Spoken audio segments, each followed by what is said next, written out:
नमस्कार। त्रिकोणमिति सर्व समीकरण एवं समीकरण की आज की इस पहली कक्षा में आप सभी का स्वागत है।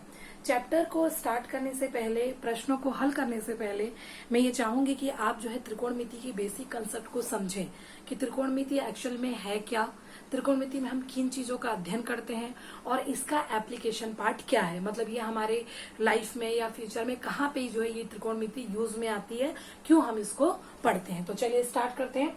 9th में वैसे आप लोगों ने त्रिकोणमिति पढ़ी है, लेकिन मैं फिर भी पूरी चीजों को फिर से रिपीट कर रही हूँ ताकि आपको जो पढ़ा हुआ है, जो अगर आपको याद है तो वो आपका रिवीजन हो जाए, और जो अगर कुछ चीजें आपको नहीं समझ में आई थी तो आप उसको अच्छी तरह से समझ सकें। तो सबसे पहले हम डिस्कस करेंगे कि त्रिकोणमिति एक्चुअली त्रिकोणमिति है क्या, किसे कहते हैं त्रिकोणमिति, है ना। 9th से पहले आपने कभी इस शब्द को नहीं सुना होगा। आपने त्रिभुज सुना होगा, त्रिभुज को नापना सुना होगा, कोण सुना होगा, है ना। ये सब चीजें मैंने लिखी है वो सब आपने सुना होगा, लेकिन त्रिकोणमिति आपने 9वीं में ही सबसे पहली बार पढ़ी है और उसके बाद 10वीं में अभी फिर हम उसका आगे वाला हिस्सा पढ़ने जा रहे हैं। तो सबसे पहले हम त्रिकोणमिति को समझेंगे। तो जब त्रिकोणमिति की बात करते हैं तो आप अगर ध्यान से देखिए तो ये दो शब्द से मिलकर बना है, त्रिकोण प्लस मिति। एक्चुअली त्रिकोण का मतलब क्या होता है? त्रिकोण का मतलब होता है त्रिभुज, और मिति का अर्थ होता है मापन। मतलब त्रिभुजों का मापन। तो त्रिभुजों में क्या क्या होता है? अगर त्रिभुज की बात करेंगे तो वहां पे होती हैं भुजाएं और वहां पे होता है कोण। मतलब कि त्रिभुज के भुजा और कोण के मापन संबंधी अध्ययन, या फिर हम ऐसा कह सकते हैं कि गणित का वह भाग जिसमें किसी त्रिभुज के भुजा और कोण के बीच के परस्पर संबंधों का अध्ययन किया जाता है, उसे हम क्या कहते हैं? त्रिकोणमिति कहते हैं। आपने पिछली बार त्रिकोणमिति अनुपात पढ़े होंगे। फिर जैसे ही हम इस भुजा का मतलब अनुपात का क्या अर्थ है कि भुजा और कोण का संबंध का क्या अर्थ है, क्या हमारे पास दो भुजा हो तो हम किसी त्रिभुज के कोण का अध्ययन, कोण का मान निकाल सकते हैं। क्या एक भुजा एक कोण है तो क्या हम अगली भुजा के बारे में कुछ कंसेप्शन निकाल सकते हैं या हल करके कोई मान निकाल सकते हैं। तो ये सारी चीजें हम कर सकते हैं कि नहीं कर सकते हैं, और अगर कर सकते हैं तो किस प्रकार से कर सकते हैं, उन सब का अध्ययन जो है हम किस में करते हैं? त्रिकोणमिति में करते हैं। तो त्रिकोणमिति को और समझने से पहले थोड़ा सा हम बेसिक पार्ट में जाते हैं। मैंने लिखा है यहाँ पे कोण। आप सब ने पढ़ा हुआ है कोण, है ना। 6वीं से हो सकता है कुछ बच्चों ने तो 4th 5वीं में भी कोण पढ़ा होगा, सिलेबस के ऊपर डिपेंड करता है। तो कोण एक्चुअली होता क्या है? अगर सिंपल शब्दों में बोलूं तो मेरे पास अगर कोई रेखा है, ये अभी यहाँ पे है और बाद में मान लो ये रेखा यहाँ पहुंच जाती है, तो इसकी प्रारंभिक स्थिति और इसकी अंतिम स्थिति के बीच का जो झुकाव है या घुमाव है, जो जगह है ना, इसी को हम कहते हैं कोण। और अगर मैं इसी को किरण के रूप में करूं, क्योंकि 6वीं की बुक अगर आप देखोगे तो वहां पे इसी कंसेप्ट को, कोण की जो परिभाषा है वो किरण के रूप में दिया गया कि अगर कोई एक ही बिंदु से दो किरण निकलते हैं तो ये एक दूसरे पर जितने झुकाव के साथ होते हैं, इसी झुकाव को क्या कह देते हैं? कोण कह देते हैं। कोणों के प्रकार भी आप लोगों ने पढ़े हैं। बेसिकली आप लोग भी पढ़ रहे होंगे, न्यून कोण आपने पढ़ा होगा, फिर आपने अधिक कोण पढ़ा होगा, अधिक कोण के बाद आपने समकोण पढ़ा होगा, उसके बाद रेखीय कोण पढ़ा होगा, उसके बाद आपका एक बृहत कोण होता है, वो भी हो सकता है आपने पढ़ा होगा, फिर आपका पूर्ण कोण होता है, वो भी आपने पढ़ा होगा, है ना। तो ये कुछ बेसिक मैंने जो मेन थे उसको लिया है। न्यून कोण का क्या अर्थ होता है? एक ऐसा कोण जिसका मान 0 से 90 के बीच में होता है। 0 या 90 नहीं, 0 से 90 के बीच में। जैसे एग्जांपल के लिए 85 ले लो, 60 ले लो, 30 ले लो, 35 ले लो, 40 ले लो, ये न्यून कोण होता है। अधिक कोण आपका क्या होता है? 90 से अधिक और 180 से कम। मतलब 90 से 180 के बीच में, जैसे 120 है ना, 120, 112, 110, 130, ये क्या हो जाएगा? अधिक कोण। समकोण क्या होता है? जो कि एग्जैक्टली 90 होता है। मतलब कोई भी कोण अगर आपको बिल्कुल 90 अंश बनाती है तो वो क्या होता है? समकोण। रेखीय कोण क्या होता है? जो बिल्कुल एक रेखा पे बनता है, जो 180 बनाता है, वो रेखीय कोण होता है। तो बृहत कोण क्या है? बृहत कोण वो कोण होता है जिसका मान 180 से भी अधिक हो। मतलब 180 से अधिक और 360 के बीच में होता है, तो ये कहलाता है बृहत कोण। उसके बाद आता है पूर्ण कोण। मान लीजिए कि कोई किरण है और वो क्या करती है? घूमती है और वापस अपने स्थान पे आ जाती है। तो कितने अंश के साथ घूमती है वो? 360 के साथ। तो इसी को क्या कहते हैं? पूर्ण कोण। ये सारे कोण है। तो मैंने यहाँ पे क्यों इन सब कोण का जिक्र किया? क्योंकि हम त्रिभुज जिस त्रिभुज को त्रिकोणमिति में अभी 10वीं कक्षा में यूज करने वाले हैं, वहां पे हम सबसे ज्यादा प्रयोग करते हैं, वो होता है समकोण त्रिभुज। तो आपको पता होना चाहिए कि समकोण त्रिभुज क्या है। तो त्रिभुज में आप देखोगे तो बेसिकली आप 3 प्रकार के त्रिभुज पढ़ सकते हो, है ना। त्रिभुज तो आप न्यूनकोण, अधिक कोण त्रिभुज और एक आपका है समकोण त्रिभुज, और सबसे ज्यादा हम अध्ययन करेंगे इसका। फिर भी इसको समझ रहे, न्यून कोण त्रिभुज क्या है? एक ऐसा त्रिभुज जिसके तीनों ही कोण न्यून कोण हो, मतलब जिसके तीनों कोणों का मान 90 अंश, जिसके तीनों कोणों का मान 90 अंश से कम और 0 अंश से ज्यादा हो, तो वो आपका क्या कहलाता है? न्यून कोण। अधिक कोण एक ऐसा त्रिभुज जिसका कोई भी एक कोण जो है वो 90 अंश से अधिक हो, तो अधिक कोण। और समकोण क्या है? एक ऐसा त्रिभुज जिसका कोई एक कोण 90 अंश का हो, दो तो संभव नहीं है, तो कोई एक कोण जो है अगर 90 अंश का होता है तो वो पूरा का पूरा त्रिभुज समकोण त्रिभुज कहलाता है। आप देखेंगे कि हम जितने भी सूत्र और 9th में भी जो आपने अनुपात वगैरह देखे थे, आपने समकोण त्रिभुज में ही लिया होगा, देखा होगा। तो समकोण त्रिभुज में लेने का कारण क्या है? क्योंकि अगर कोई और भी त्रिभुज है, मान लीजिए कि ये एक अधिक कोण वाला मैं त्रिभुज ले रही हूँ इस प्रकार का, तो ये मेरे पास त्रिभुज है, तो मैं इसमें सीधा एक लंबवत रेखा खींच के मेरे को 2 समकोण त्रिभुज प्राप्त होते हैं। तो इसका मतलब अगर मैं समकोण त्रिभुज पे त्रिकोणमितीय अनुपातों को हल करना जानती हूँ, तो मैं किसी भी त्रिभुज में सीधा उसमें एक लंब खींच के समकोण बना के मैं आगे का अध्ययन कर सकती हूँ। तो इसलिए बेसिकली आप देखोगे कि आपकी किताब में जो अध्ययन है बाकी त्रिभुजों पे ज्यादा डिस्क्राइब ना करके समकोण के टर्म्स में ज्यादा डिस्क्राइब किया है। तो आप बिल्कुल ये डाउट में नहीं रहेंगे कि सिर्फ समकोण में त्रिकोणमिति होती, त्रिकोणमिति बाकी त्रिभुज में भी हम निकाल सकते हैं और उसको अध्ययन कर सकते हैं। तो ये आपका त्रिभुज था। उसके बाद मैंने लिखा है अनुपात। अनुपात यहाँ पे क्या है? हम बात कर रहे हैं त्रिकोणमितीय अनुपात की, जो आपने 9th क्लास में पढ़ी है, ठीक है। तो त्रिकोणमितीय अनुपात मतलब क्या? ये कुछ जाना पहचाना लग रहा होगा, साइन कॉस टेन। लेकिन इसके पहले मैं थोड़ा सा त्रिभुज आपको बना के दिखाऊंगी। समकोण त्रिभुज है ना, 2 समकोण त्रिभुज बना रही हूं मैं। 2 क्यों बना रही हूं अभी आपको समझ में आया। ए बी सी, मैंने इसका भी नाम ए बी सी ही रखा है, ठीक है। समकोण त्रिभुज में बेसिकली होता क्या है? आपने पढ़ा है लंब, आपने पढ़ा है आधार और आपने पढ़ा है कर्ण। कर्ण को लेके कोई डाउट नहीं होता। क्यों? किसी भी समकोण त्रिभुज की सबसे बड़ी जो भुजा होती है वो कर्ण होती है। चलिए मैं कर्ण लिख दी, ठीक है। लंब और आधार ये है बेसिक चीज, ठीक। कभी कभी कई बच्चों को ये डाउट हो जाता है कि जो लंबवत खड़ा है ऊर्ध्वाधर है वही लंब होगा, ये आवश्यक नहीं है। तो लंब और आधार में अंतर पहचानने का सबसे बेस्ट तरीका है, मान लेती हूँ कि ये कोण थीटा है ना। हम इस न्यून कोण के सापेक्ष त्रिकोणमितीय अनुपात का अध्ययन कर रहे हैं। तो अगर ये न्यून कोण है तो ठीक इसके सामने वाले कोण को, भुजा को देखिए, मतलब जिस न्यून कोण की बात कर रहे हैं ठीक उसके सामने वाली भुजा, वो भुजा कहलाएगी लंब। तो कर्ण पता था, लंब पता चल गया, तो जो बचेगा वो क्या होगा? आधार। अब मान लेती हूँ कि मैं न्यून कोण ये वाला ले रही हूँ, जो थीटा है वो आपका यहाँ, तब क्या तब भी लंब ये रहेगा? नहीं, तब आपका लंब क्या होगा? बदल जाएगा। कैसे? क्योंकि कोण के ठीक सामने वाली भुजा क्या हो जाएगी? ये। तो ये आपका लंब होगा और ये आपका आधार होगा। तो अब आपको ये क्लियर हो गया होगा कि हमेशा आधार नीचे रहे ये आवश्यक नहीं है।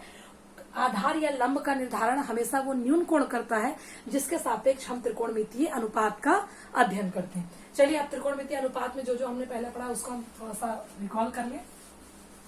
हमने पढ़ा था साइन, कॉस और टेन, और 3 और पढ़ा था। साइन का व्युत्क्रम आपने पढ़ा था कॉसेक, कॉस का पढ़ा था सेक और टेन का पढ़ा था कॉट। वहां पे मैं जाऊंगी, उसके पहले हम यहाँ पे आते हैं। चलिए हम साइन थीटा कॉस थीटा। तो साइन थीटा क्या होता है? किसी भी समकोण त्रिभुज में लंब और कर्ण के अनुपात को हम कहते हैं साइन थीटा। क्या कहते हैं? लंब और कर्ण का जो अनुपात होता है। अगर इस त्रिभुज की बात करूं तो लंब और कर्ण, इस त्रिभुज की बात करूं तो लंब और कर्ण। लंब और कर्ण का अनुपात कहलाता है साइन थीटा।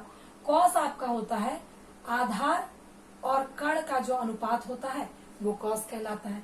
टेन थीटा होता है लंब और आधार का जो अनुपात होता है वो टेन थीटा। ये है कि यहाँ किसी कोई भी समकोण त्रिभुज हमारे पास है, लंब और कर्ण दोनों के जो मान है उसका हम भाग दे देंगे तो उसका एक अनुपात फिक्स होता है। उस फिक्स अनुपात को क्या कहते हैं? साइन, मतलब साइन थीटा। इसको हिंदी में बोला जाता है ज्या। कॉस थीटा आधार बटे कर्ण का जो अनुपात है वो कॉस थीटा कहलाता है, इसको बोला जाता है कोज्या। और टेन थीटा तो ये होता है लंब और आधार का अनुपात, इसको बोला जाता है स्पर्शज्या। मैंने बाकी 3 को इसलिए नहीं लिया कि वो सीधा उसके व्युत्क्रम होते हैं, अगर आपको ये पता है तो वो डायरेक्टली समझ में आ जाएगा बहुत जल्दी, इसलिए मैंने नहीं लिखा। अब देखिए मैं 2 बार लिख रही हूँ, मैं फिर से लिख रही हूँ sine theta, cos theta, tan theta. Sine theta वही सूत्र, लंब और त्रिभुज चाहे कोई भी हो, सूत्र नहीं बदलेगा, क्योंकि साइन लंब और कर्ण का मान, किसी एक त्रिभुज के लिए लंब और कर्ण का मान जो है वो फिक्स, अनुपात जो है वो फिक्स है। और ये हो जाएगा आपका आधार बटे कर्ण, और ये हो जाएगा लंब बटे आधार। सेम त्रिभुज है ना। तो अब हम इन त्रिभुज के लिए, इसको हम पहले त्रिभुज के लिए लेते हैं, मतलब जब कोण सी आपका न्यून कोण में, तो लंब क्या है आपका ए बी, और कर्ण क्या है आपका ए सी। यहाँ पे आधार क्या है बी सी, कर्ण क्या है आपका ए सी। यहाँ पे लंब क्या है ए बी, और कर्ण क्या है, आधार क्या है बी सी। अब इस त्रिभुज के लिए निकाल के देखते हैं भैया, लंब क्या है बी सी, कर्ण क्या है ए सी, यहाँ पे आधार क्या है ए बी, और कर्ण क्या है ए सी। लंब क्या है बी सी, आधार क्या है ए बी।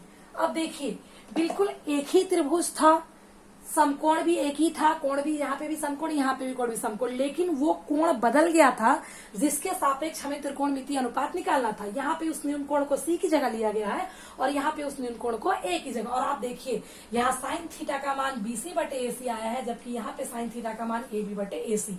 तो इसका मतलब है कोण के बदलने से अनुपात भी क्या हो जाते हैं, बदल जाते हैं। तो ये बिल्कुल आपको ध्यान रखना है। लंब अगर आपको पहचानने में कष्ट होता है तो सीधा उसका एक तरीका है कि किस न्यून कोण को ले रहे हैं उसके ठीक सामने वाला, मतलब जस्ट में अगर ये मतलब समकोण है तो इसके ठीक, ये अगर न्यून कोण है तो न्यून कोण के ठीक सामने वाला जो हिस्सा होगा, जो भुजा होगी, वही आपकी क्या कहलाती है लंब। और इस प्रकार का जो अनुपात है वही आपका त्रिकोणमितीय अनुपात कहलाता है। बेसिकली त्रिकोणमितीय अनुपात 3 होते हैं, लेकिन जब पूरी तरह से अध्ययन करेंगे तो टोटल 6 का करते हैं।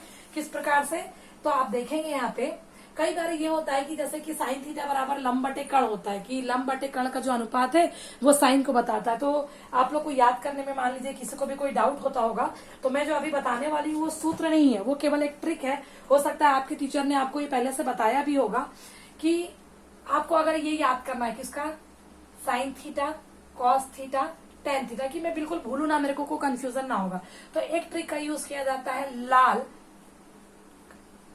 कक्का। ये आप लोगों ने, हो सकता है आपके टीचर ने बहुत ज्यादा यूज होता है, ये मुझे भी मेरे ही टीचर ने बताया था। अब ये साइन थीटा, तो साइन थीटा की जब बारी आएगी तो मैं इसको कैसे याद रख सकती हूँ, लंब बटे कर्ण, एल फॉर यहाँ लंब ले लिया, के फॉर कर्ण ले लिया, लंब बटे कर्ण। कॉस थीटा की जब बात करूंगी तो आधार बटे कर्ण, टेन थीटा की जब बात करूंगी तो लंब बटे आधार। ठीक, अब मैंने क्या बोला था कि 3, हमारे टोटल 6 हैं, और हम त्रिकोणमितीय बेसिकली अनुपात 3 है, तो जो 3 होते हैं, बाकी कौन कौन से होते हैं, एक होता है कोसेक, जिसको व्युत्ज्या भी बोलते हैं, व्युत्ज्या, और एक होता है आपका सेक थीटा, जिसको बोलते हैं व्युत्कोज्या, और एक होता है टेन थीटा का उल्टा, उसको बोलते हैं कॉट थीटा, है ना। तो व्यू स्पर्शज्या।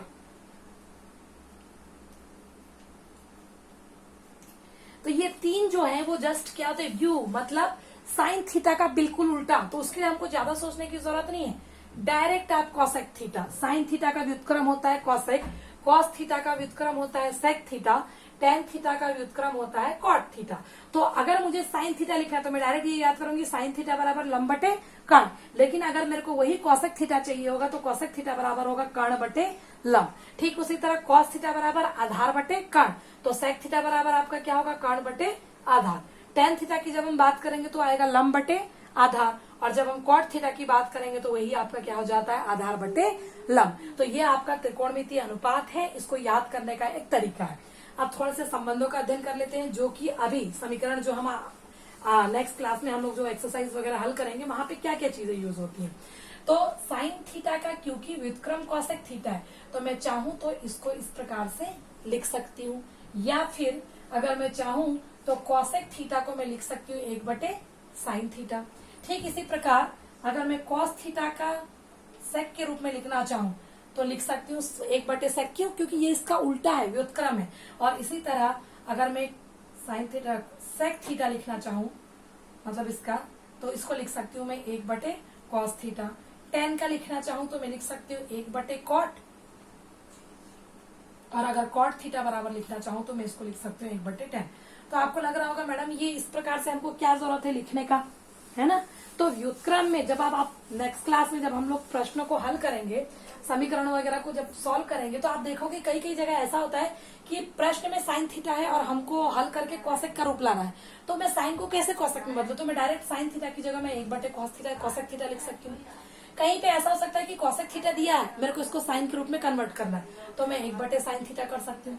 इसी तरह कॉस थीटा है तो मैं उसको 1/sec कर सकती हूँ। सेक थीटा है तो उसकी जगह 1/cosec, tan है तो 1/cot थीटा, और कॉट थीटा है तो 1/tan थीटा। एक और चीज कि व्युत्क्रमों का जो गुणनफल होता है, मतलब साइन थीटा और उसके व्युत्क्रम, मतलब अगर कोई ऐसी स्थिति आ जाती है कि साइन थीटा गुणित कॉसेक थीटा मेरे को निकालना पड़े, तो सीधा सीधा ये एक होता है। कैसे होता है कि मैं चाहूं तो साइन थीटा को या कॉसेक थीटा को लिख सकती हूँ 1/sin थीटा, तो ये और ये कैंसिल हो जाता है तो हमको ये 1 मिलता है। तो इसको सीधा हम सूत्र के तौर पे भी मान सकते हैं कि साइन थीटा गुणित कॉसेक थीटा बराबर आपका क्या होता है 1। इसी तरह बाकी चीज के लिए भी आप डायरेक्ट लिख सकते हो कि कॉस थीटा गुणित सेक थीटा ये आपका 1 होगा, टेन थीटा गुणित कॉट थीटा ये आपका 1 होगा। क्यों? क्योंकि एक 10 और उसका व्युत्क्रम, कोई भी संख्या अगर 5 भी हमारे पास तो उसका व्युत्क्रम क्या होता है 1/5, तो मैं दोनों को गुणा करूंगी तो क्या आता है 1। वो जो आपने शुरू में जो 6वीं 7वीं में जो पढ़ा है वही नियम है, बस यहाँ पे आपका टर्म्स चेंज हो गया कि कोई भी संख्या है उसके व्युत्क्रम का गुणा 1 होता है। तो साइन थीटा है, एक अनुपात है, उसका व्युत्क्रम कॉसेक थीटा है, तो किसी भी अनुपात और उसके व्युत्क्रम का गुणा क्या होगा 1। तो आप ये ध्यान रखेंगे, ये आपके फॉर्मूला है कि साइन की जगह अगर साइन को कॉसेक में बदलना तो 1/cos, कॉसेक को साइन में बदलना तो 1/sin, इसी तरह कॉस और टेन के लिए। एक और टर्म्स हम याद करेंगे किसके लिए, अब देखिए साइन थीटा बराबर आपने पढ़ा है लंब बटे कर्ण, और कॉस थीटा बराबर आपने पढ़ा है आधार बटे कर्ण। चलिए मैं इसको थोड़ा और अच्छे से एक्सप्लेन कर देती हूँ। साइन थीटा बराबर आपने पढ़ा है लंब बटे कर्ण, कॉस थीटा बराबर आपने पढ़ा है आधार बटे कर्ण। अभी मैंने निकाला था, अगर भूल गए तो लाल कक्का लिख के देखिए, साइन लंब बटे कर्ण, कॉस आधार बटे कर्ण। ठीक, तो अब मेरे को ये संबंध निकालना है, कैसे, साइन थीटा बटे अगर मैं कॉस थीटा करूं तो क्या होगा, मैं यहाँ लिख लेती हूँ लंब बटे कर्ण पूरे के बटे में आधार बटे कर्ण। इसका अगर मैं हल करूं तो क्या आता है, लंब बटे कर्ण, 4 पद हैं तो ऊपर वाला पद ऐसे ही आता है, नीचे वाला पद उल्टा हो जाता है, तो ये हो गया कर्ण बटे आधार। तो कर्ण और कर्ण आपका कैंसिल हो गया, तो क्या बचा, लंब बटे आधार। अब आपको कुछ याद आता है इसको देख के, लंब बटे आधार क्या होता है, टेन थीटा। आपने लिया क्या था, साइन थीटा बटे कॉस थीटा, साइन थीटा बटे कॉस थीटा। तो इसका क्या मतलब है कि जब हमको जरूरत पड़ेगी कि हम टेन को साइन और कॉस के रूप में बदलें, तो सीधा सीधा टेन थीटा बराबर साइन थीटा बटे कॉस थीटा आपका सूत्र भी मान सकते हो और आप उसको सिद्ध भी कर सकते हो। ठीक है, इसी तरह जब कॉट का करूंगी तो मेरे को पता है कि टेन क्या होता है, कॉट का उल्टा होता है, तो आप सीधा कॉट थीटा बराबर लिख सकते हो कॉस थीटा बटे साइन थीटा। तो ये बेसिक कुछ पार्ट थी जो त्रिकोणमिति या जो अनुपात उससे रिलेटेड और त्रिकोणमिति के कंसेप्ट से रिलेटेड था। हमने सर्व समीकरण और समीकरण को आगे पढ़ना है और उन सब चीज के लिए ये पूरी चीजें आपको बिल्कुल याद होनी चाहिए काफी अच्छी तरीके से। तो याद करने के लिए समझना बहुत जरूरी। तो आई होप मैंने सही तरीके से समझाया होगा। अगर कोई डाउट आता है तो आप बिल्कुल पूछिए या कोई कमेंट करिए, अदरवाइज इसको देखिए और समझने का पूरा प्रयास करिए। फिर कल की ऑनलाइन क्लास में हम चीजों को इसका उपयोग करते हुए आगे के प्रश्नावली को किस प्रकार हल करेंगे वो देखेंगे। Thank you.